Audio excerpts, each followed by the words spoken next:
We are live, so get my intro. Go.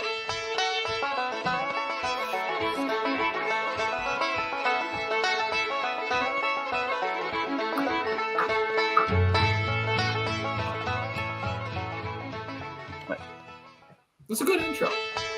Oh boy, I think we might have to work on it, but if you like it, that's good. So it's Blue Collar Interviews, Edison edition, and go for it, Chase. Oh, hey, well, welcome to Blue Collar Interviews here. Today we got on the boys from DeBoss Garage, who we just got back from visiting in Ontario, and honestly, it was a great trip. Hey, thanks for coming on the podcast here, guys. Yeah, no worries. Thank you. Thanks for having us. We don't have Jordan. This is actually Jordan's first time in the history of Blue Collar Interviews that he has missed an episode, so I kind of feel bad. The only for him. reason I came on, I was promised. We were promised. Yeah, was... So, see an empty chair beside Chase. So sorry, Jordan, but Jordan right here. We got an Eric, but he's busy writing proposals right now. Yeah, you had a meeting. It went good. Yeah, we had a couple good meetings this morning. We met with a company that does service rig equipment to talk about electrifying an oil and gas service rig, and met with a guy from ATCO Yukon to talk about doing a service truck up for the Yukon for the electrical service company. So that was both really, really great meetings this morning. Right on. both great applications for the truck. Well, service rig would be fantastic. Let's be honest with that. Like, I'm really, really interested in that one because the ability to, like, those guys, service rigs spend a lot of time just on-site operating, which means that they're running a diesel motor all the time to control everything. Like, by making it way more efficiency with batteries and letting that battery take the peak load demand of your draw works, everything else, and then having a generator on, like, man, it's an awesome application for a service rig. Really want to get into it. And oil and gas companies are really investing hard in their electrification. Like, right now, they're paying for, we're talking with another company, and they're paying for service rigs to be electrified, or to be from, you know, if you got a rig from the 1940s, 1990s, whenever, and you got an old pre-emissions engine, the oil and gas companies are paying to put tier 4 emissions in order to reduce their output. So it's kind of cool. Like, they're paying to upgrade service rigs to tier 4. So it's like, hey, rather than upgrading to tier 4, do you want to upgrade to hybrid? It's the upgrade is going to reduce fuel consumption on site, pay for itself and fuel consumption, and it's going to really, really lower your emissions. So we're trying to pitch that aspect. Yeah, that's awesome because not like it's fun when you hop in your truck and you make diesel noises and you make smoke and that, but to hear an engine idling and running beside you all day, every day, that gets old fast. Like, I remember when I was in construction, I had scissor lift and I needed electricity. I put my generator, I hung it off the bottom of the scissor lift, and they got a remote car start for it. And then I was able to turn the generator on and off just with a remote up in the booth, just when I needed to cut my skills, like use a skill saw or use something heavy, because I didn't want to put the generator in the skids, the man lift, because then you couldn't go up as high in that. I just hate hearing engines run all day. So yeah, to be able to power off the batteries, that's pretty cool. Yeah, that's kind of one of the reasons why, like, the utility provider was interested in there, because it's one of those things where it's safer on site. You can communicate better. So you can talk to the people working on the rig floor. You're not talking over a generator. And for the utilities, they do a lot of residential work, and they get a lot of complaints about the noise while they're doing residential work because they've got a truck or two idling these engines. Well, if they can work quietly off batteries, they're not going to get those complaints and still meet their environmental sustainability goals. So we're kind of hitting them from both angles. So it's fingers crossed. Yeah, nice. Right on. I'm glad that meeting went well. Should we do, well, if you're watching this Edison podcast live, you probably know who Edison Motors is, but you might not somehow have found out who DeBoss Garage is. And DeBoss Garage, we are tiny compared to them, especially in the YouTube space. But so DeBoss Garage has, how would you describe your channel there, Rich, Arron, Andy? We work on anything with a throttle. We do a lot of custom builds, engine swaps, diesel conversions. We're dabbling in some EV stuff too, and just kind of everything. Anything that moves on the road or off road. Yeah, so I'm pretty sure I have ADHD. So as soon as I'm good at something, I find something else that I know nothing about and try to figure that out. So I'm a licensed heavy equipment mechanic by trade, and I always drove older vehicles and had my first nice vehicle was an '05 Silverado with a 6-liter. Bought in '07. Couldn't buy new, but I bought it was a nice truck. It was everything that I wanted. And I was doing construction at the time and doing a lot of local stuff. So 6-liter gas wasn't that big of a deal for me until I started doing work farther away. And then I realized every 100,000 kilometers that I put on that truck, which is like 65,000 miles, at $1.04 a liter, which is, I don't know, $3 a gallon, it would cost me 28,000 in fuel. I'm like, holy cow! Like, I want to put like another 300,000 K on this truck. So tried to sell it, couldn't sell it. So then I thought, you know what, I'm going to put a diesel in it just to cut my fuel savings down. But they already make Chevys with Duramaxes, so I thought I'd get the bright idea and put a Cummins in it. So I grabbed a 5.9 out of a school bus, mated that to the 4L80, stuck it in there, and I cut my fuel bill almost in half. So I thought that was pretty cool. It was kind of neat driving around when everybody's kind of looking at you because it doesn't sound like a Duramax. It's like, oh, that's a nice truck. There's something up with that truck, right? So then a couple of people in town wanted me to do it, so I did a couple more conversions, and I was in the middle of building a 1985 crew cab long box dually Dodge, and he bought it from down south. A lot of red clay in it, nice clean truck, and they didn't start putting Cummins in Dodges until '89. So, and they stopped making the crew cab in '85. So that's the full 4-door. So then I swapped it from Cummins, put a manual transmission in it, made a 4-wheel drive. And Arron came in about halfway through and said, like, he was looking for work just between jobs. And I said, well, I'll keep you busy in the shop for a bit. And he didn't really enjoy it. But then he said, what are you doing? Well, I'm taking the engine out of this and putting it in there. He goes, well, is that what normal shops do? I said, no, I don't think so. It's kind of neat. Kind of want to give it a shot, right? So he goes, well, do you mind if I record it and put it on YouTube just so I can understand how YouTube works and use that for my next resume? And then here we are. It's been 8 years. It'll be 9 years in April. Yeah. And then we're both full-time. We've got 2 channels. So we've got a DeBoss Garage Heavy Duty where we do everything off-road because I am a heavy equipment mechanic by trade. So everything on tracks and farm equipment and skid steer stuff, things like that. And then we have our main channel with everything on road. So if it hits the highway, then it's on that channel. So yeah. Oh, that's cool.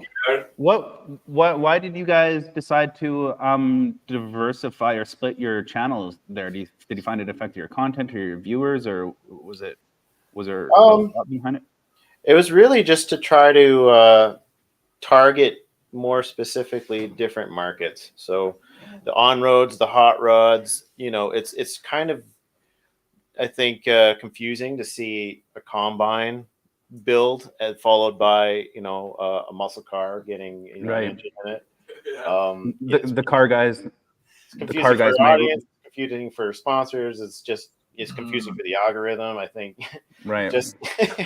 just to kind of help streamline things and move things in the direction that we wanted to. With the kind of opportunities too.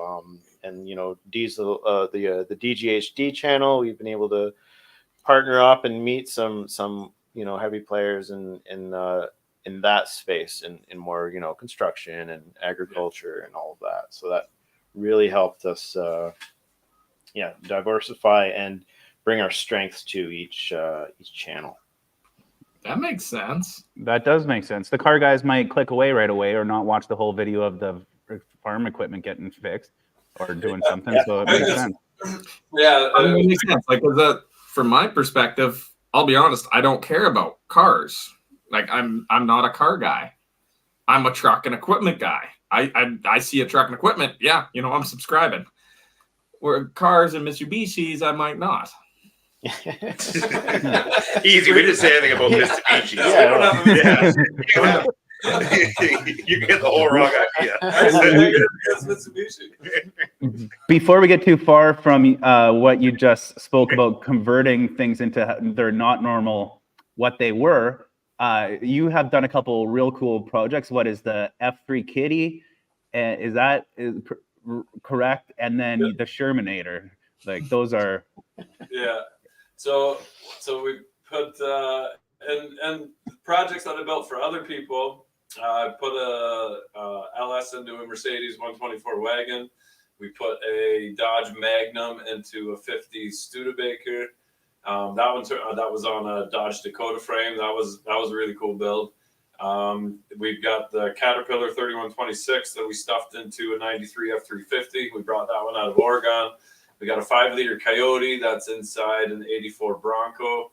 And then we built a race car that's got Audi all-wheel drive with an LS in front of that. We put 4 turbos in the back seat.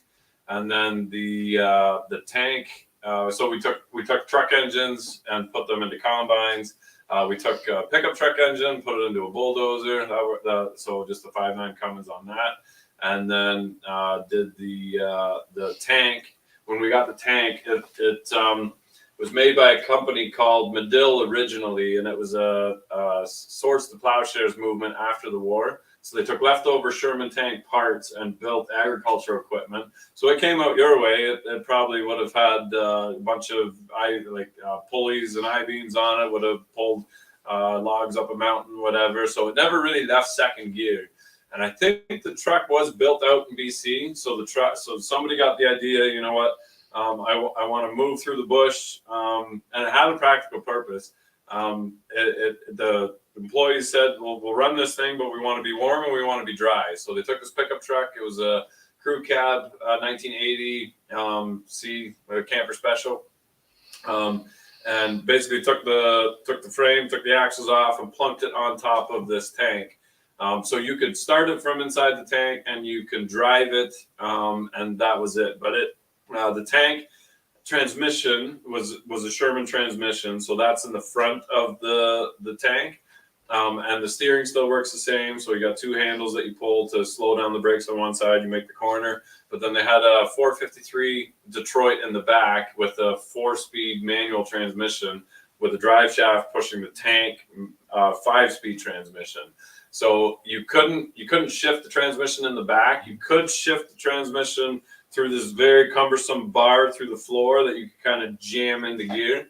But by the time you went to go shift, it would already have rolled to enough of a stop that the next gear that you picked, it was couldn't grab the next gear. So when we got it, it was underpowered. The clutch was roasted. It would just barely move.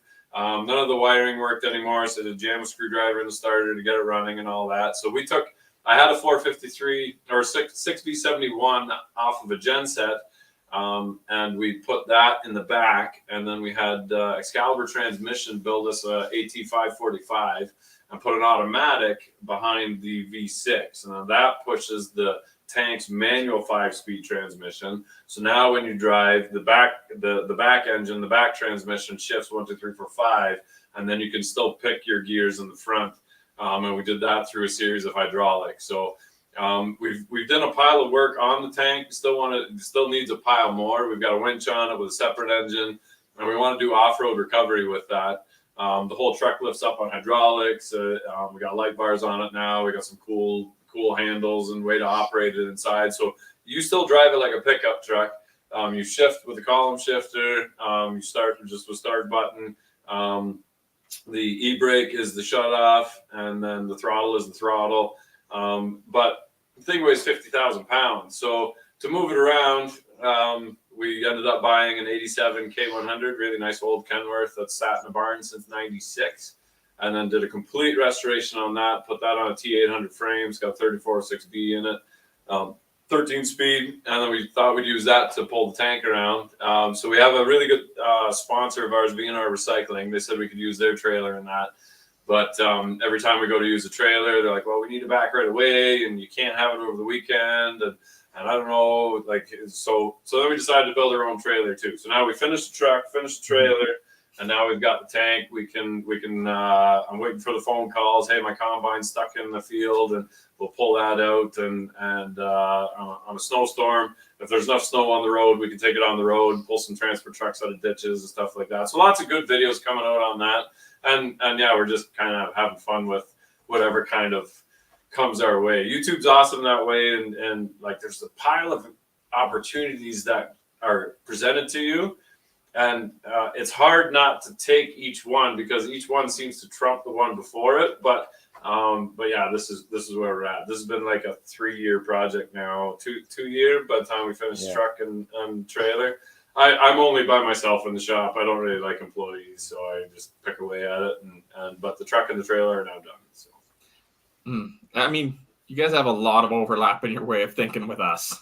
Yeah. There's a ton of similarities there. It's hard to pick one project. It is. Like, there's only so much time. And, like, we have those things where people keep coming at us like, hey, this is a brilliant idea we've got for this electrification. And you're like, that is a brilliant idea.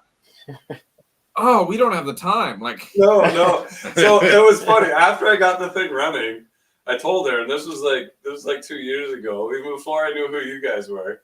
I'm like, we should have left that generator on there and just put a big old electric motor right on the front of that transmission for the tank. And I said, imagine how awesome that thing would rip. But then I'm like, I don't know how any of the controls work. We'll probably just snap gears inside because it'll be instant torque, and we'll pick the wrong gear and stuff like that. But it did cross my mind. Like, that's the ultimate electric EV vehicle, like a V12 in the back, pushing an electric we made motor. one of those back in the 1940s, eh? Yeah. We made a 1,200 horsepower diesel electric tank back for Germany. The King Tiger P1 was an electric tank. They did exactly that. Electric motors on basically driving each wheel, and so it's kind of cool. Like, it sounds like it's new technology, but like it's not really not. Well, welcome to the internet, where absolutely everything has been done before. So we built that Audi race car. There was another guy. It was a newer generation, but he started a forum, and he's like, guys, hear me out, okay? Audi, but I'm gonna keep it all-wheel drive Audi driveline, and then I'm gonna LS swap it. And he goes, but wait, not 2 turbos. I'm gonna 4 turbo it. And everybody's like, it's been done. Right? Honestly, it's one of those ones where it is hard to find cool projects or finding the time to, like, you have no idea how badly I want to do a hybrid electric pickup truck. Yeah. Like, it's right in the wheelhouse, but we do not have, that's the one thing we're struggling with, is that we don't have the time to do the axle swaps and do all that for the pickup. So what do you do? So We're working on it. Us on? Is this a sales pitch? Is like, hey, what are you guys doing next week? Hint. You are good at reading between the lines there. All right, fine. Send them over. What's your address? Yeah, If we happen, like, I know seriously. we're sending a go-kart kid out your way. If we happen to send you some electric 1-ton axle, Yeah. But we are, over the next year, we are. sponsoring a school in the EV challenge. Yeah. Yeah, we're excited about that. Yeah. We've seen that come up, and I talked to Aaron right away, and I said, you know what, let's do that. Yeah, the auto shop teacher just works across the road from me, so I ran over, discussed it with him. He's like, yeah, we're in. I haven't told the board yet, but yeah, sign us up. So I did. So, yeah, looking forward to that. That's exciting. Yeah. We are too. After coming and spending some time with you, we're like, we need to do more collaboration type stuff with those guys. Those guys are very on the same page as us in many ways, and like Chase said, the overlap in thinking. Yeah. And I don't think we will have to have some more private talks about those pickup retrofit kits, because Yeah, so and like I said in the beginning, I said I find something I'm good at it. Like, I could probably do a come and swap and do a GMT 800 in about 70, 80 hours. Have a nice clean swap that I'm like, go down the road and I don't expect to hear from you until it's your oil change type. But I'm like, yeah, I can do that. I already know how to do that. So it's time to go do something else, right? So currently, we work with a charity called Truth for Teens. So it's a good friend of ours, Rick Osborne. We call him Ozzy. He was incarcerated for 25 years and then came to Christ in prison and got a degree in psychology and now runs a men's ministry trying to steer youth in the right direction before they get in too deep. So a divergence program, more or less. And somebody donated a 4-door 48 Fleetmaster car to the program for the kids to work on. So we built this car with a bunch of the kids. Worked out really good. And the kids they didn't even do that much, but it's amazing. As soon as you get a wrench in these kids' hands, they just start opening up. They start talking about, what's bothering them and what's going on at home and that. And then it's a really nice way to mentor, right? But we finished this car, turned out beautiful, really beautiful, dark, deep red in there, put tons of chrome on it. An older gentleman came over and said, I saw your videos online. He was in his 80s and said, I want you to build my 48 convertible. I want you to do the exact same thing. And I could see he was hiding Parkinson's a little bit. His hand was shaking. He was kind of holding it behind his back. And I know how long it takes to build a car from the ground up. And so I said, after getting to know him and talk to him, I'm like, what if I sell you the 4-door and I'll take the convertible on trade? Like, the car's done. You don't have to worry about interior. You don't have to stress about colors. Like, it's done. We'll take all the best pieces that you've collected over the years, all the chrome and that, we'll put it on the 4-door. So all of that garage sale hunting and all that work can go into the car that you have. And then I'll take the convertible. And he goes, yeah, that's probably the best thing to do. So he took it, enjoyed the car for a bit. But now I got this 48 convertible, which is a pretty rare car. And I don't know what to do with it. And after driving the 4-door, somebody already redid the drive line. So it had the 216 inline 6, 3 on the tree, drum brakes on it. It's not a very fun car to drive. It's like top speeds, like 70 kilometers an hour. You go to town and just like a leisurely Sunday afternoon, before you know it, you got 20 cars lined up behind you that are all kind of too polite to pass and that. So I'm like, what do I do with this car? It's not a diesel swap. It's not a big gas swap. A 350 or an LS has been overdone. I don't want to put a Hemi or anything stupid in like that. So I parked the car out back, and then talking to Aaron, I'm like, you know what a good swap for that is EV. Only because the EVs, they don't work well in the winter. The batteries are cold. Your range is depleted. The range is still an issue. There's still a lot of range anxiety on a strictly EV car. And as soon as you put on anything like air conditioning or heat, the range drops even more. So it's a convertible. You don't drive it in the winter. You don't drive it far. It's a convertible, so you don't need air conditioning. That's the point, is drive with the top down. So so we went out, we bought a Nissan Leaf, and we're currently going over the whole car and putting an EV, like a Leaf drive line into this 48 convertible. So the frame's just about done.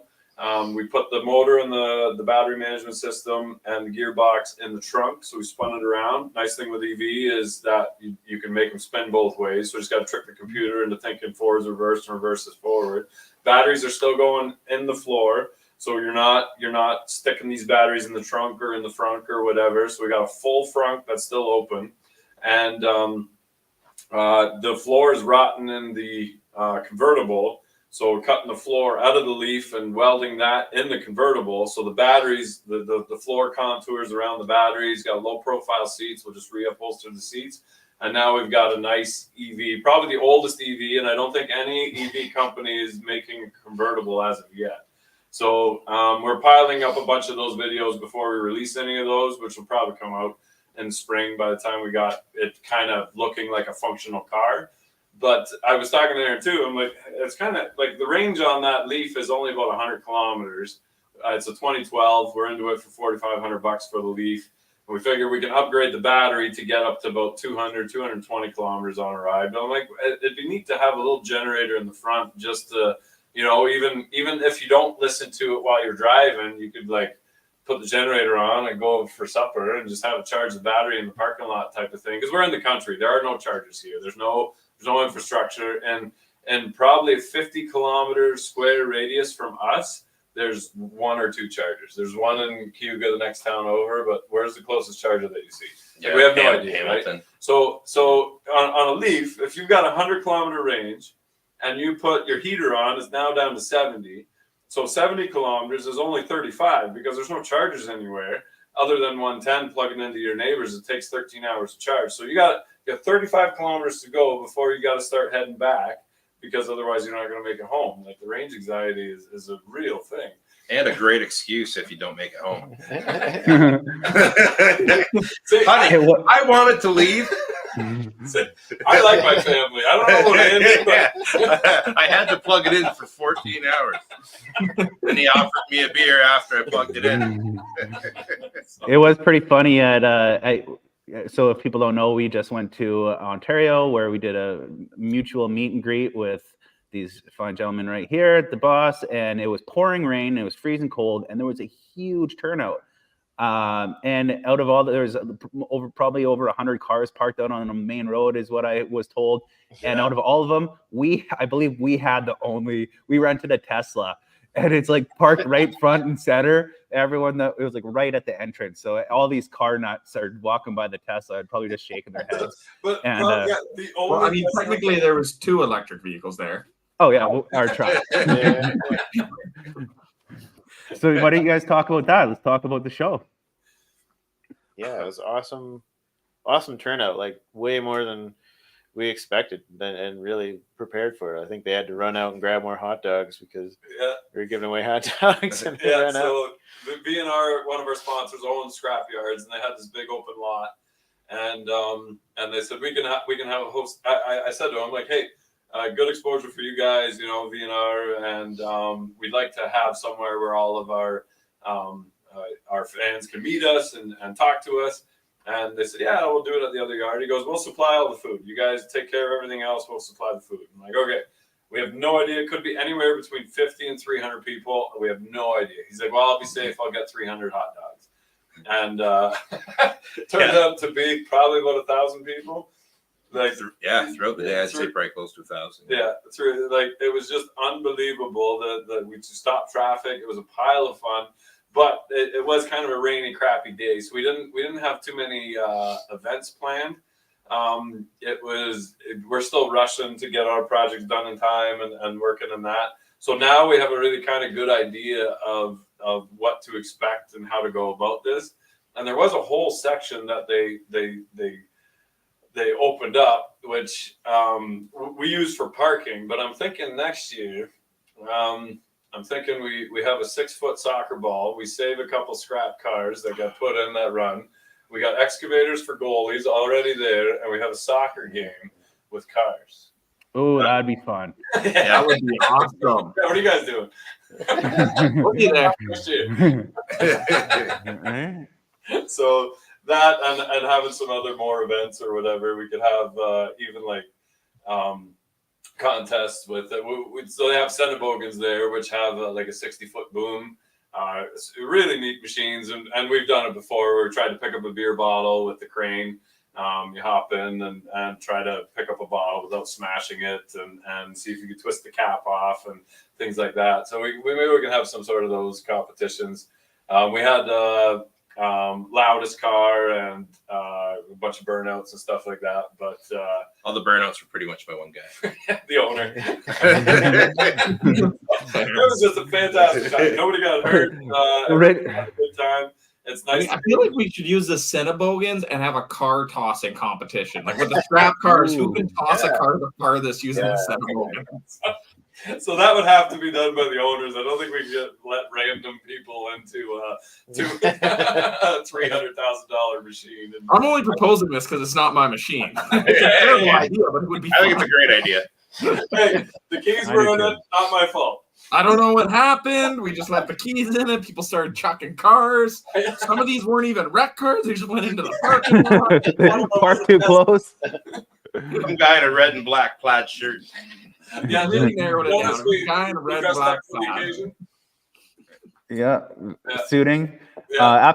After somewhat meeting the owner of that place, I don't know if he would attest to that, or he'd probably be like, you guys just watch me toss cars all day, I guess. But the tossing cars would be right up his alley. Yeah. He was smoking his tires off everywhere, burning out in the back, hucking donuts during the whole show. At one point, Rich was like, "Okay, guys, no more burnouts on the no more burnouts, liability." And then the next car comes up, burnout. Next car comes up, burnout. And then we're like, "Okay, no more burnouts, guys, really." And then the owner comes out. We're like, well, you can't tell the owner not to do burnouts, and then he kind of took advantage of that, and it was really good. We got some great footage, and so everyone will be able to look forward to that. DeBoss here, Aaron's working on a video as we speak. It should be coming out in the next few days, most likely, or at some point. And we have footage as well. We're going to be working on a video. We did a bit of a collaboration type thing, shared footage, and there was a huge milestone that happened at that day. Ooh, I just missed it. I just pulled out of the parking lot. Oh yeah. Yeah, you weren't there for that. Yeah, I saw it from the Instagram post or whatever. Yeah. What was that milestone there, Chase? We probably hit a couple milestones. I think the first one we got to touch on is we had the first electric vehicle the electric vehicle show where we had the most amount of coal rolling. I think that's it. I don't think any other, like Tesla at their debut of their Tesla did not have that amount of much rolling coal. Oh, the parking lot. The second milestone we hit is we also hauled weight for the first time with Topsy, and we grossed out at 100,000 pounds, which means we hauled 18,000 pounds more weight than a Tesla Semi ever has. Round that up to a ton.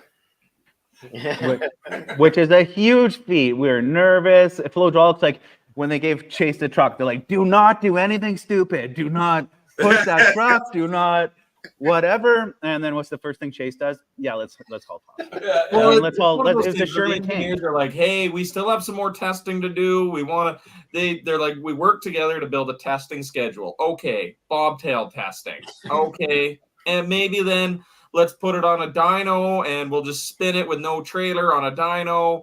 Then maybe we can do an empty trailer, then quarter load, half load, full load, highway testing.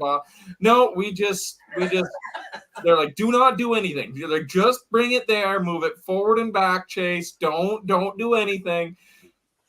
Next day, send him a video of moving 100,000 pounds. so they're it's neat reading the comments on the postings, and you guys definitely have your fan base where congratulations is a huge thing, and then the naysayers where it's like, so what, you pulled it around a parking lot, big deal, how far does it go, I want to see it go. But you don't understand either that the massive amounts of torque that those electric motors put out.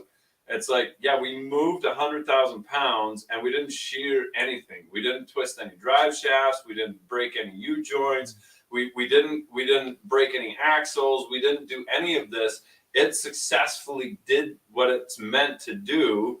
And there was no major catastrophic in that time. Yeah, it's coming down the road that, we're definitely, you guys are definitely going to drive it and show exactly what it can do. But just the fact that, you hooked up to it, you unhooked it, and you're able to drive the truck. Like that's a huge accomplishment for building that within a year. So really proud of you guys. And I mean, it's one of those things where I tell people, like, we finished this truck 3 weeks before that. Like, they're like, well, it hasn't pulled up a 20% grade up a set of switchbacks with a 9-axle. Like, we built it 3 weeks ago, and we've already moved more weight than a Tesla Semi. Give us a break here. Let us celebrate the wins here, guys. So here's the kicker, Chase. We bought this old, used, and abused lowboy, the one that you hooked up to, in June, and sandblasted it and welded plates on the bottom, kind of stiffened it, and I redid everything to it, all new brakes, air lines, wiring, lights, everything. But I only finished that at 11:30 the night before the show. So I've never tested that trailer. I've never done anything with that trailer. And I told Andy, I'm like the tank's probably not going to make it. I said, like, that's really dumb for me to take a brand new trailer that I've never ran a lowboy. I got my license in that cab over a year ago, and I have maybe 800 kilometers under my belt in a Landau. I'm like, I don't know if I hooked the trailer up properly. Like, I've watched YouTube videos, but it's not really. It's not the wise thing to do is to drive that thing down the road fully loaded, like as heavy as it can go right from day one. And he's like, that's stupid. Just I had my sad face works. So then in the morning, I finished at 11:30. I'm like, all right, No, I got up at 5 a.m. Day of the show. And I'm like, if it's not raining, I'll load the tank. I'll take the tank. If it's raining, no, the roads are going to be crap. The trailer's going to be wet. I don't think it's a good idea. So woke up, wasn't raining. I started unhooking it. I'm like, okay, well, everything's working good. Starts pouring rain. And I'm like, I'm into it too deep now. So put the tank on it and drove the tank. But I was this close to not even bringing the tank to the show. I'm so glad that I did. I didn't tell you that was a brand new setup, though, that hasn't been tested behind your untested truck. So we just tested everything. A lot of firsts. It's not a first. Yeah. I'd like to make this clear to people listening. Rich didn't even tell me any of this until we did. Like, oh, yeah, it's all good to go. He's like, yeah, no problem. That thing's in great shape. Let's get it. It's in great shape. Did you see it? It's beautiful. He's like, oh, I'm so glad that trailer moved. I'm so glad it didn't detach and like rear end topsy and like fold over. Have a tank laying on top. It could have been a lot worse, too. Oh, can you imagine the neck just splits apart or comes piled up? Go around. Just imagine you go around the corner and the whole neck comes off the low bag that was hooked up wrong and piles into the side. Rich knows what he's doing. We could not have asked for a cooler load to pull, though. Like, if there was any load we could have pulled, that was the best load. Well, Yeah. that's why I'm like, well, you know what? The engineers can kind of suck it on this one. This is such a cool load that is a once in a lifetime opportunity. I think we can't not try it. And not only did it do it, it did it really well. I can't believe we spun the tires. I've never been able to spin the tires on a loaded truck before. No. So that happened when you were driving. I got to drive it a little bit too, and I'm like, did the tires just spin? I'm like, that sounds like spinning. Like we heard a lot of that the day before. I'm like, I know that sound.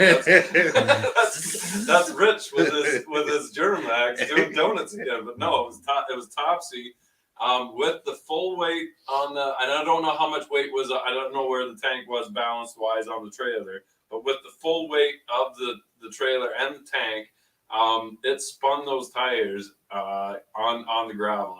That is insane. Yeah, that's crazy. That's crazy. Yeah. And that was Topsy's lightest load. That's the lightest load that Topsy's ever Today. pulled. Yeah, the lightest load Topsy ever pulled.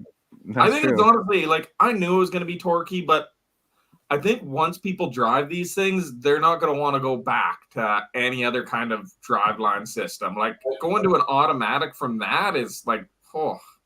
So driving the 3406 home, so I got to drive it, and just crazy that you step on it. I never drove Topsy empty, but pulling away from it, it's like holy cow! Like I know what's involved in shifting the gears, pulling the 100,000 pounds, and people waiting behind you, and grabbing the next gear. You got to do it nice and slow, and that instant torque, and it's something that until you try it, you can't really bash it. It's actually take your biggest naysayer in your comments and invite him out and let him try it because it's insane. Is that a challenge?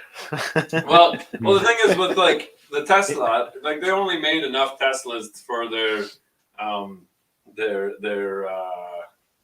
marketing ploy. Yeah. Let Pepsi have their 30 trucks, and another couple years, maybe we'll give them another 30 trucks. The public's not going to see these trucks. So, once you drive it, there's like you're sold almost right away. If you can have a reliable truck to do that over and over again, man, oh man, it changes everything. Well, that's reliability is the thing, right? Yeah. Oh, exactly. Like going in a Rivian for the first time. But which trucker, there's only I bet there's a dozen people in the world, or at least in North America, that have driven an electric semi. And and those guys driving for Pepsi, they have some pretty strict NDAs that they are not allowed to say anything, right? They're just starting to peter out now. But when did they reveal the truck? Like it was like two Pepsi years ago. It's been at least 6 months, right? Oh, they released the truck 6-7 years ago now. Oh yeah, no, but like a working prototype where it's on the road. Like that's been they 6 redid months, their yeah. thing. they re-revealed it when stocks were low and they needed a boost in the stock market. So, okay, the semis are ready, and well, when can we get ours? Well, you can't, but we released 30. Well, that's the thing is why do they only let people drive it that have strict NDAs in place? Like, give it out, like just turn it loose to the public, bring them out to some track days, invite a bunch of truckers down. Like that's what we want to do with Topsy is like, hey, like once we get this thing plated on the road, we've finished all the testing we want to do, bring it out to the general public, send it off to trucking companies, people that can just give their honest feedback to the public and don't put a single NDA in place. Like, no, there's no NDAs. You can say whatever you want. Like, just if you like it, yeah. I'm sorry. But it's one of those things, like, say what you want about it. Take it for a drive. If you don't like it, say you don't like it. If you like it, say you like it. And just get honest feedback. Because I think, generally, once people drive these things, they're going to be like, oh, I want this. And even if they don't like the style of Topsy, because, I mean, she's about as ugly as a log skidder. If you think a log skidder looks good, you think Topsy look good. If you don't think looking at a log skidder and be like, oh, yeah, that's cool. Like, yeah, you probably don't like that. But it's one of those things like, oh, I don't like the looks, but I love the driveline. We'll put it in a long nose Peterbilt for you then. Yeah, exactly. Or a cab over. Yeah. I don't like cab overs, I'll be honest. You don't like cab overs? What? I don't like the little doghouse. I don't like sitting in the little doghouse. Like, if they did a cab over, like a Scania or something like that, like a European one where it's got the totally flat floor, I would be down with it. But the old doghouse ones, I'm not a big fan. I find that I've driven one, they get so hot in the summertime sitting next to that motor that and then you got to climb up and over the doghouse and into the sleeper. And oh, so what you're saying is I should get rid of the 3406 and stick a cute little C9 in there. a little generator. Oh, and a little generator. It's the batteries. Yeah.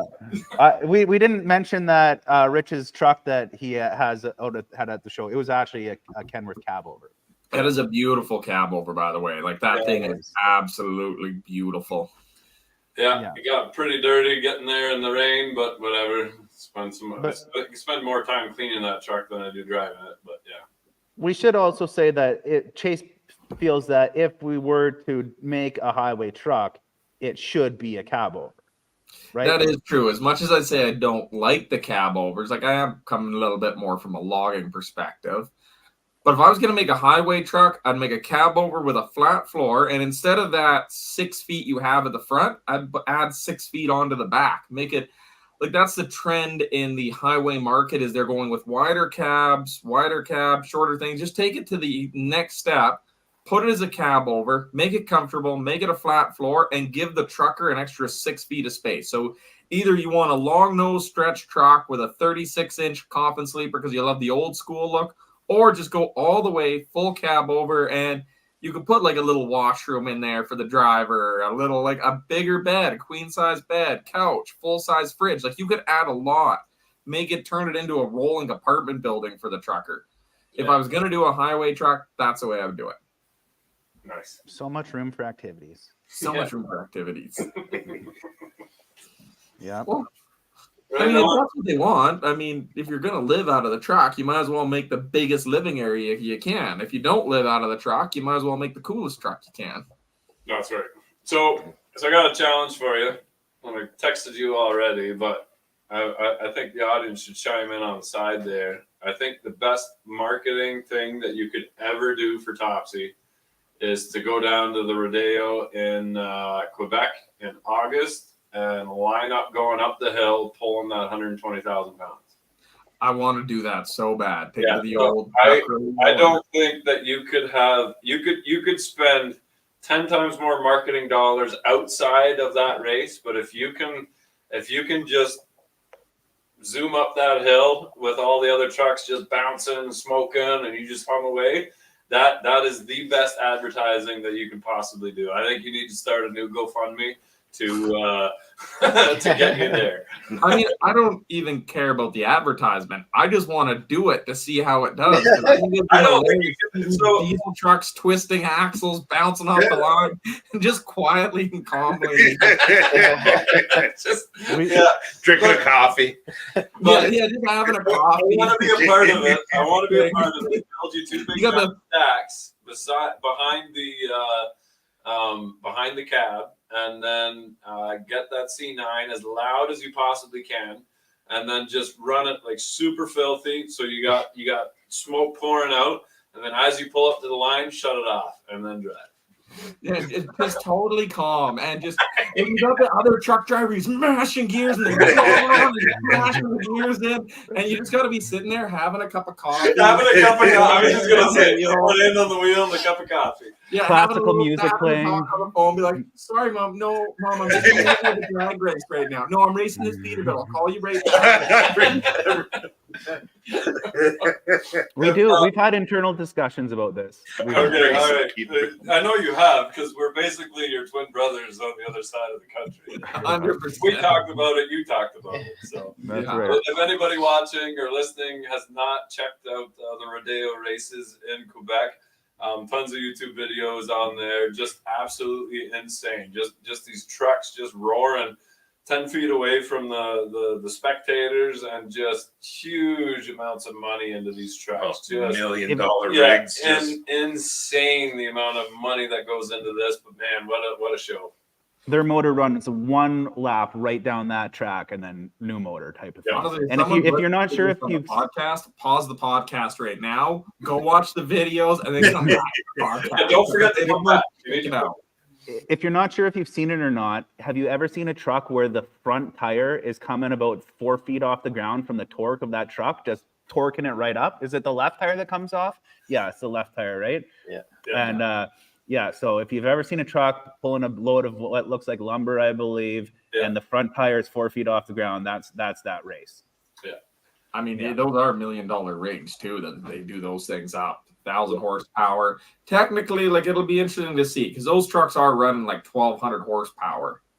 Technically, they put out a lot more horsepower. We're 700 horsepower. Yeah, but you're just a tune away from 1,200. We throw one more axle on it. If we don't win the first one, you know for a fact that I'm going to be coming back the next year with an e-axle on the front and a tri-drive, because then I can put out like 1,400 horsepower. But the interesting thing to see would be even 700, because they got to smash gears. Every time they smash gears, they break their torque, they lose it, Yep. and you can see the truck slow down. The trucks kind of pull up on each other. With the electric, we'll just be pulling the whole time. So that will be interesting. That's exactly it. With our race car, we've got just an H6 pattern, and we lose a lot of time just shifting gears. And that's what it says: automatics win races, and manuals. And what do they say about manuals? Race cars, race cars, the automatics win, especially in the quarter mile and stuff like that. By now, you cannot shift as fast as you can on automatic, right? So, and it's the same with transport truck. Every time that's another half a second that you got to shift. Well, you got to do that 10 times. You're already 5 seconds ahead, right? I'd be neat to see what it does in a pull. Yeah. Like just in like one of those sled pulls. We were talking about that the other day. I said, imagine that. Maybe they put the sled on the back, that thing just take off and then just keep going. I really want to see it. Like, I once we get her all done and dialed in, I want to take it to the drag strip. And I guess that's what we'd be testing, actually, technically in Ontario. I want to see that 0 to 60 time. Yeah. Yeah. But when you do show up in Rodeo, Quebec, which is probably 4,500 to 5,000 kilometers away from you guys, you need to have driven Topsy from BC to the race. That's the plan, 100%. We got to do a cross-country road trip, because there still hasn't been a single electric vehicle to do a cross-country road trip. Well, like for commercial trucks, anyways. We There's have- been a few cars, but We have the chance to be the first people to do it. Like, you only get that chance once in a lifetime to be the first people, not once in a lifetime, once in history, to be the first people to do it. So, like, we have the means to do it. We have to do it. So Yeah. next year. Watch we're- Tesla hurries up and does it right before we Right. Yeah, they're like, oh, those guys said they outpulled us. That's it, and then they take that from us. So Yeah. you did say that you're the first person to pull that much. I'm sure Tesla has pulled more than what they've shown. They've just never shown it. Like Right. you can't tell me that they've built that truck and not hooked up to Well, X amount, whatever. that's the weird thing is though, why are they limiting it to 82,000 pounds? And they keep saying like, well, that's a max weight in the US, but like there's overload permits. You can get a permit to haul 120, 300,000 pounds in the US. I'm really surprised that they have it. Yeah, like why wouldn't you hook it up to the space shuttle or something to just like that's I never Cool. thought about that. That's right. If I was Elon, when they moved that SpaceX rocket out to the pad, I would absolutely have like 2 Tesla semis in a push-pull configuration moving the rocket out. Like, come on. This is marketing 101, Elon. Get the Tesla semis out moving the Falcon rocket out and be like, yeah. Is there a way to apply for that job? Yeah. You show up at Topsy, that would be awesome. You're gonna like somebody knows somebody who works at the at SpaceX and needs to move something heavy, and Edison wants to apply for that job. Honestly, I want to see. I just want to like. I kind of want to call out Tesla and be like, "Hey, Tesla, come on, bring your electric semi and let's see who can move the most. Just let's bring us out here, have a couple challenge like we're doing with the high school challenge. Be like, all right, fastest around the track, who can move the most weight and who can go the farthest with the weight they got on, or something like that. Like let's put them head to head, the 2 electric trucks. Like nerds around the cowboy. The truck will catch on fire before it gets here, and I don't want to risk burning anything else down with that. We don't doubt that a Tesla can do it though, but we were the first people to show it. And we're not competing in the same market either. We are trying to build heavier specs than Tesla. So they're not building the heavy spec trucks, and we are. So to say that, hey, we accomplished building a heavier spec truck and pulling more weight with them, we did. And it's not saying like, hey, you guys don't have the potential or you can't or you haven't, but we were the first to show it. Yeah. So I think it's that's pretty probably great. like looking at their axles, they're more similar to the Meritor 14XE axles.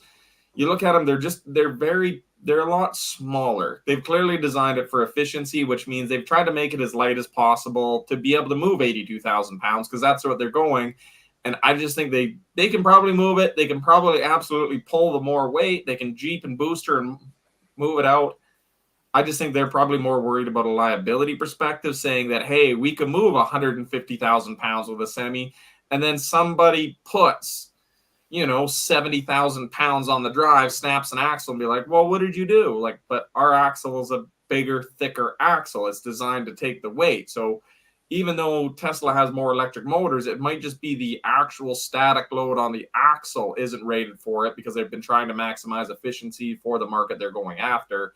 So that's why they're not saying it. But still, you could operate it in a push-pull configuration where maybe you still only put 15 tons on the drive and counterweight than with a pintle, and then you can pull it.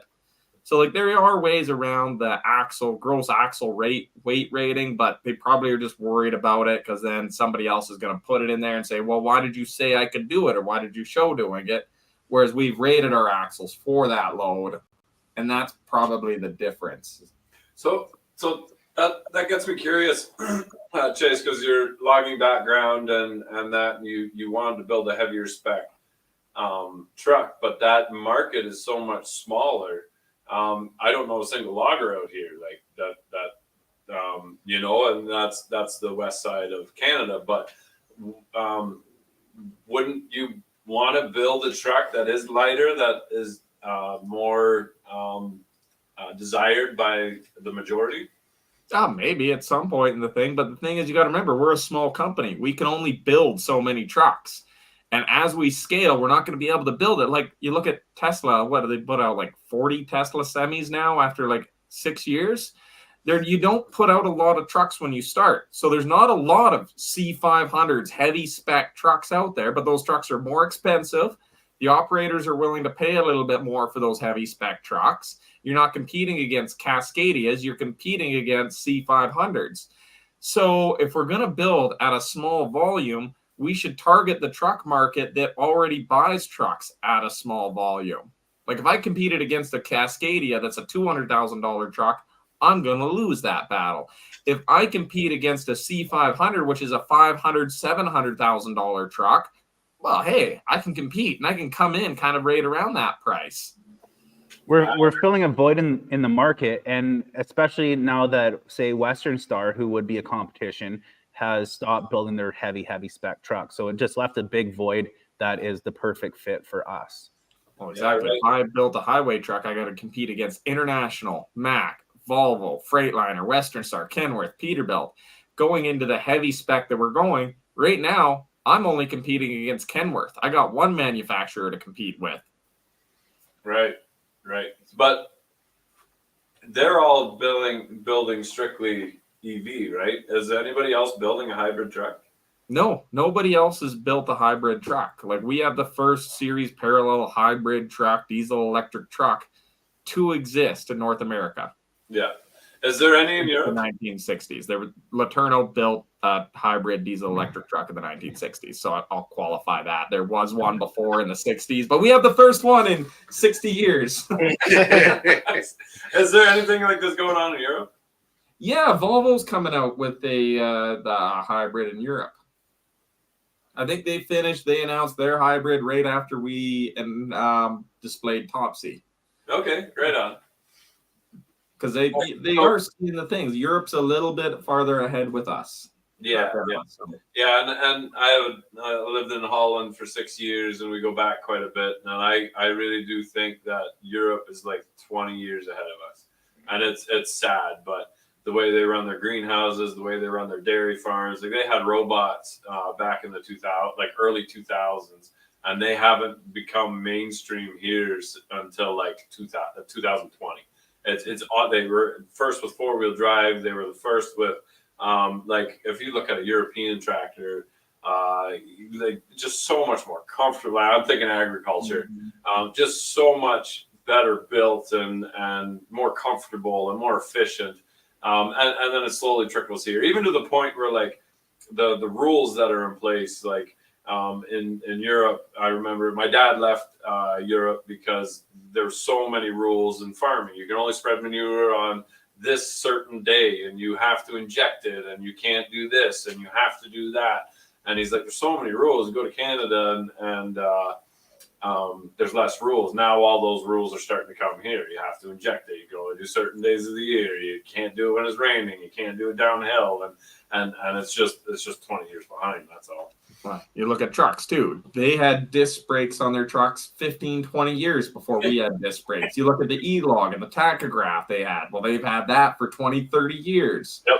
And I think they're still already ahead of it because even the E-log in Canada, it drives me nuts. You buy a truck and the truck doesn't come with E-logs built in, even though it's a requirement to run the truck. The manufacturer still won't give you an E-log built in, whereas in Europe, every single truck has the E-log built in. Yeah, it's actually insane. It's mind-boggling. Anybody who's never been to Europe, just drive around. It's like back then, like I was doing my Cummins swaps and like putting a 5.9 liter diesel in there. How many horse is that? And like some of these stock were 170 horsepower. Like there's coffee going up the Europeans' noses. It's like, what is wrong with you? Now, granted, we do a couple mods and now they're 600-700 horsepower with the same internals, but they're just like, oh, we have like a 2.8 liter that does the same.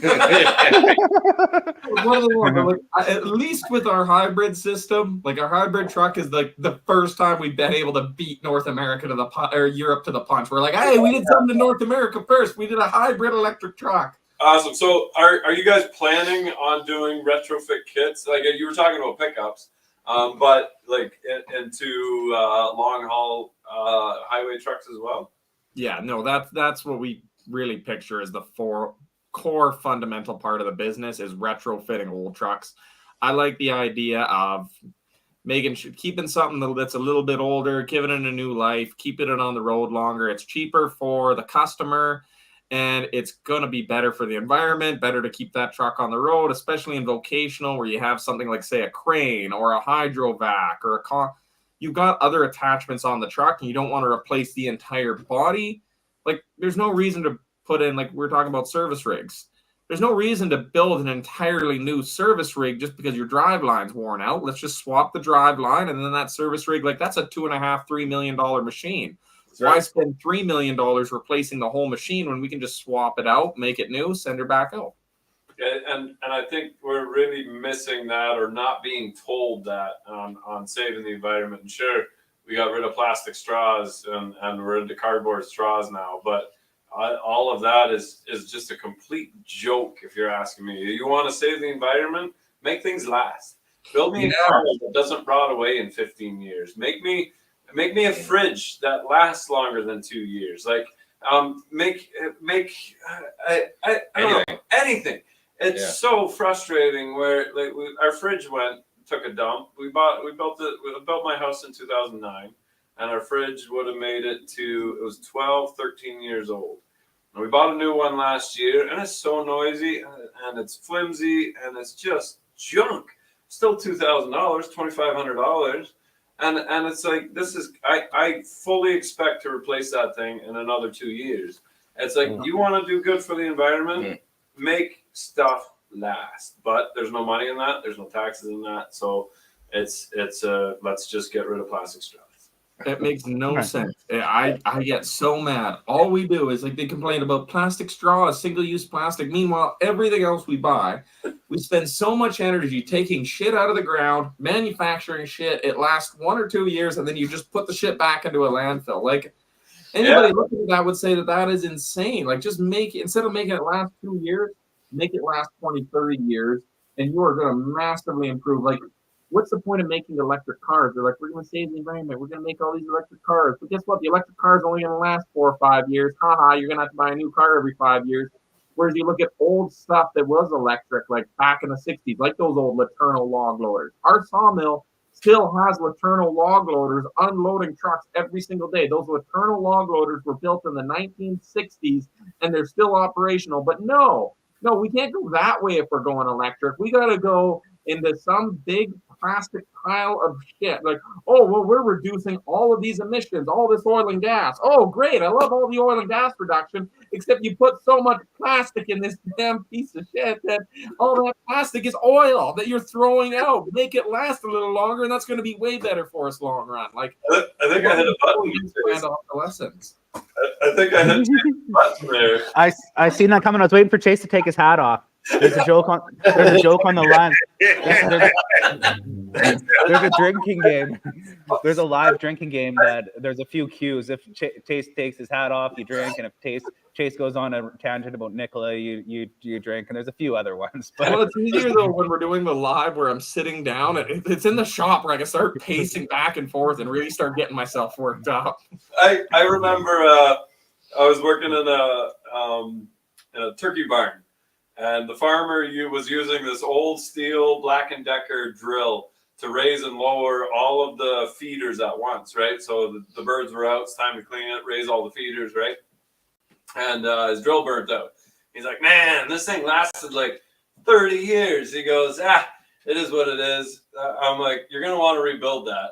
And he goes, no. He goes to town, buys the big T-handle DeWalt, brand new. He's like, oh. Sticks it on there. Wouldn't do it.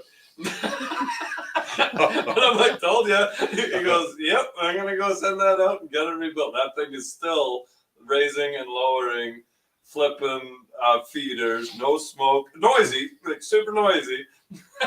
But it's just like, they don't make them like they used to. Yeah. And it's sad. We used to say that in 2000. Yeah. And we used to say that in 2010. They don't make it like they used to. Well, like, even the stuff from today, they don't make like they did in 2010. My mom's dishwasher is from 1985. Yeah. Works awesome. Yeah. Nothing has to get done. Nothing needs to get fixed. I've been through, I don't know, 5 dishwashers in that same amount of time. Yep. My wife did all the research, bought a GE one. Within 6 months, the chrome trim broke off. Yeah. Then the control board goes, and then the little lifty plastic thing's gone. Then my mom's is still like like still like a like a power washer.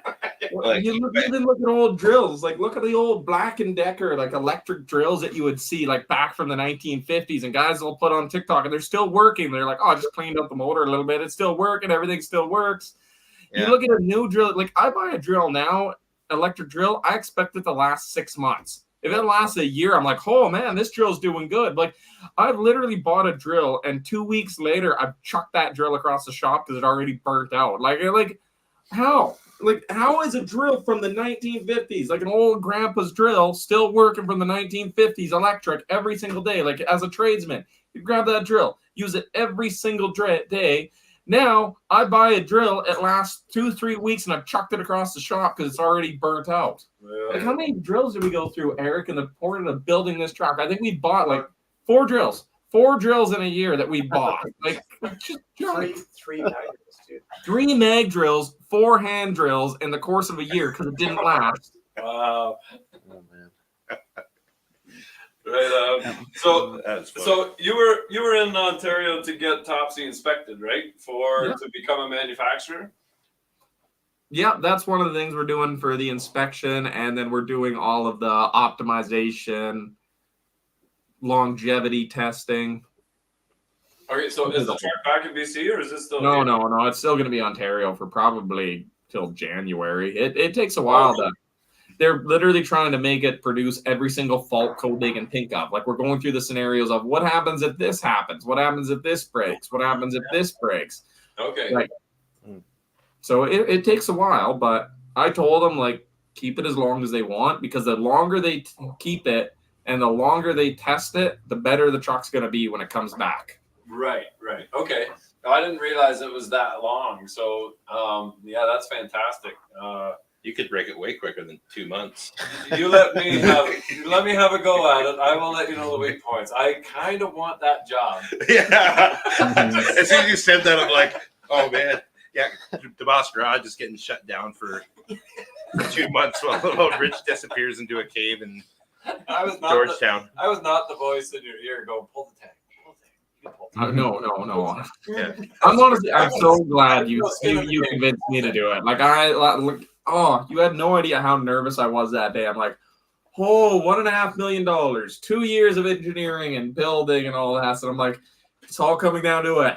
The engineers said don't, but we knew we did it. Like, I had no reason to think it wouldn't do it, but we've never done it. Like, I was so scared that day that I'm glad you finally talked me into.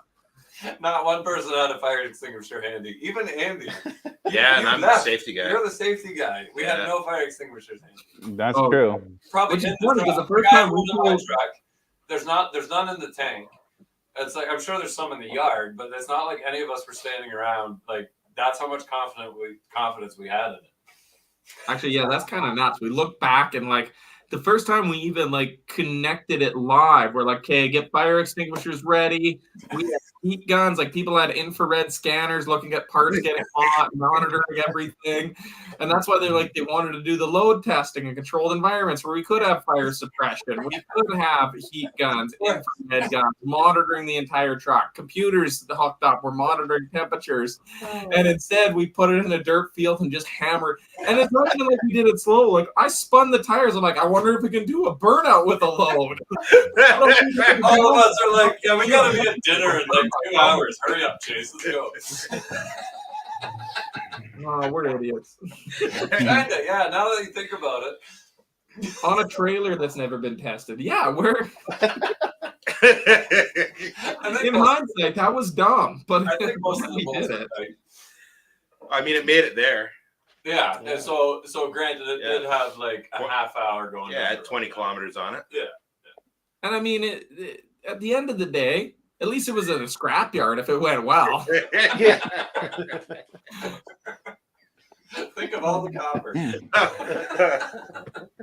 It was so much copper money. Were there any tweakers at the show? You gotta lock those cabinets. Well, I just leave the high voltage live. That's what I do for like, you know what? I'm trying to feel at once. Oh, copper. One less tweaker to worry about. Oh, exactly. We're saving taxpayer Right money. No, I shouldn't say that. That's good. If the truck is here, what are you guys doing? Finally saying hello to your wives and family again, or like what's next? No. No? we're That lasted 10 hours. yeah, that lasted a couple hours. It's all the other stuff. So we're working on like catting out the frame rails for our partners, like different people that want different trucks, laying out where things are going to be on the frame rail. We're developing those partnership deals. We're doing all of the other things to now get ready for the next 5-6 trucks. Okay. Meeting with customers, all that. So I thought we would have some time. No, and we're working on our service truck project. So I got to go out there and put the body on the service truck next. That's why I'm saying Dan, who is now in the chat, who's supposed to be working on the service truck, but leaving in the group chat, Dan. Yes, Dan. This is why I don't have employees. Oh, Dan's great. And then Chase It's always that's lunchtime. takes on. Oh, and I decided to start an entire high school project. I'm like, well, I just guess I don't have enough going on with the truck build. I better like do an entire high school EV program thing. So I'm gonna ask you a question. Just be honest. Is this just a complete jab at that golf cart company? No. What? The golf cart one that said that they're making the fact that I said, hey, let's make a bunch of EV golf carts in Canada where we can actually take the parts and make a golf cart in Canada had nothing to do with a company being slightly deceptive in their marketing about building golf carts. And the fact that this occurred at the same time the fact that this did occur at the same time was a coincidence. It was just a couple of high school people, and it started so small. Just one high school shop class reached out and they're like, hey, I think we could get a lot of kids interested in this EV. Would you be willing to show them how to make like a little go-kart, golf cart out of electric? And he's like, yeah, we could probably do that. And we're like, well, I got a couple other high schools that would like the same thing in the area. And that became a thing. And then more people found out, and then more people became a thing. And now, like everything we do, it's grown to the point where we now have 2 divisions.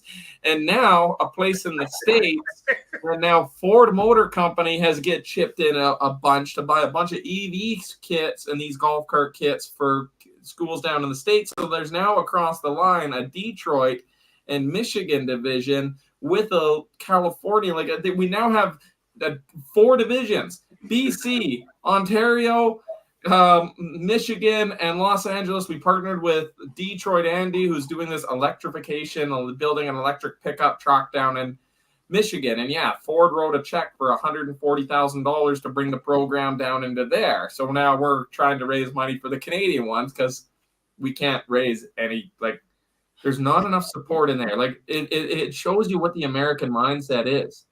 When we brought this to them, the American, the fact that Ford's willing to write, yep, here's a check, $140,000, Andy. Bring that Edison Challenge down into the U.S. Let's get these people interested in EVs. Let's get the high school kids interested in manufacturing, development, product. The Americans are right there and on it. You go to the Canadian ones, and we have to do what we're doing, funding it ourselves, because we need to get more kids interested in doing this stuff. Yeah. Canada is missing out. We're not focusing on our trades and our manufacturing the way that we should be, the way that the U.S. does. So we're partnering with whoever we can to raise as much money to get as many things into as many kids' hands, because you never know where the future DeBoss Garage guys or where the future Edison guys are going to come from, but it's going to start getting them interested early. I do have to quickly say, from a marketing stance, there is an option in our merch store, edisonmotors.ca. You go to the shop and you can buy an adult kit for yourself if you want to enter. You can completely sponsor like DeBoss did a local high school, or there's a donation. So there's a small donation that you can make. And so that's how you support the cause. You go to our merch store and you can support our cause through there. Yeah, we're excited. So I became a mechanic just because of our high school. So they had a really good automotive program. Yeah, Mr. They had machining. I had Mr. Abel. Yeah. Just fantastic guy. Mr. Abel, if you're watching, I owe my entire career to you. My dad was not a rancher. I grew up on a farm, and grade 9, I did not know what an alternator was. I didn't know how to change a wiper blade. I did not know how to do an oil change. And he saw an engine inside. He goes, "Tell me everything about that engine." I wrote a report on every piece of that I could find on that engine. That's an alternator. That's what that does. That's a frost plug. That's a core plug. That is just a plug to plug an oil gallery, but you could put an oil pressure gauge there. He's like, "Whoa, this is one of the most in-depth reports I've ever had on just an engine block, like an old inline 6 that was stuck in the corner." So I was working with a lady beside or in a greenhouse, and she said, my truck's making noise. She goes, "Pretty bad." And I said, "Well, bring it to the high school. We'll fix it for free." So she did. She towed it there, and Mr. Abel fired it up. Rod knock. He's like, "Needs an engine. Get out of here. We're not doing it." I'm like, "Oh." So I bought a Haynes manual from Canadian Tire. I got her to buy another truck that had an engine in it, and I read the manual, and I barely knew what anything was inside. I pulled the engine out, put another engine in it, and I was diehard mechanic after that. And it was all because of the high school. And my auto teacher knew that if he told me no, I would do it anyway. and that became my career. I did a co-op in grade 11 or 12, walked into an apprenticeship at that co-op, and then became a career mechanic after that. So it took a little hiatus because I wanted to do construction for a while. Wanted to build my own house and shop. So it is very important to light that fire in those young kids, and we definitely see that. And it's a good thing to do for sure. Mr. Abel definitely did that too. Yeah. Yeah, there were so many. I remember there was like project challenges. Ford troubleshooting contest. Yeah. So Ford put on a troubleshooting contest where, like, if you qualified, like it was usually the 2 best student mechanics in the school. And it was like it was tough to get on that team. There's only 2 that got to go, I think. Yeah.